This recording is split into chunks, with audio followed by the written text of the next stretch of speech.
প্রিয় অডিয়েন্স ভাই বোনেরা, আসসালামু আলাইকুম। খুলনা থেকে ইমতিয়াজ আহমেদ দেখাতে চলেছি। এটা হলো গোপালগঞ্জের ভাটিপাড়া চত্বর। এই মোড়টায় আমি যখন অবস্থান করছিলাম গাড়ি থেকে, যখন একটু গাড়িটা ওয়েট করছিল, সেই ফাঁকেই কিন্তু এই ভিডিওটা শ্যুট করে আপনাদের মাঝে শেয়ার করছি।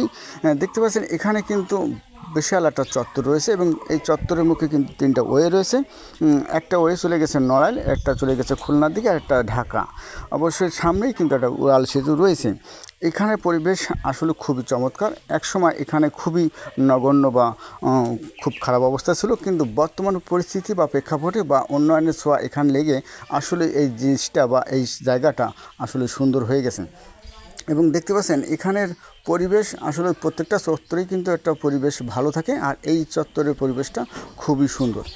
এখানের তেমন যানজট নেই এবং কোলাহল মুক্ত এবং নিরিবিলি পরিবেশ। এবং সামনে যেহেতু একটা উড়াল সেতু রয়েছে, তার প্রায় 20 গজ পূর্বেই যেহেতু এই মোড়টা, এই জন্য এখানে কোলাহলটা একটু কম। যেহেতু উড়াল সেতুতে উঠতে গেলে একটু যে বেগ পেতে হয়, এই জন্য দেখেন এইখানে যে জায়গাটা রয়েছে, এই জন্য এই জায়গাটা খুবই শান্তশিষ্ট রয়েছে।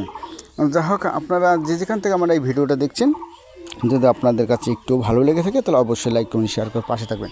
এবং দেখতে পাচ্ছেন গাড়িটা ছেড়ে দিয়ে এখন আমরা কিন্তু উড়াল সেতুতে ওঠার প্রস্তুতি নিচ্ছি। দেখতে পাচ্ছেন উড়াল সেতুতে উঠছি আমরা। আসলে গোপালগঞ্জের ঐতিহ্য এই উড়াল সেতু।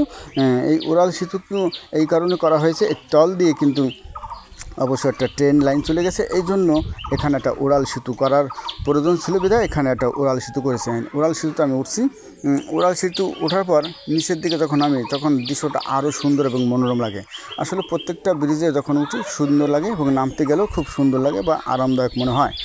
যাই হোক, ভিডিওটা যেখান থেকে দেখছেন আবারও আপনাদের সম্মানার্থে বা আপনাদের সুবিধার্থে আমি আবার জানিয়ে দিচ্ছি, সবাই ভালো থাকবেন, সুস্থ থাকবেন এই প্রত্যাশা শেষ করছি। খুলনা থেকে ইমতিয়াজ আহমেদ, ধন্যবাদ।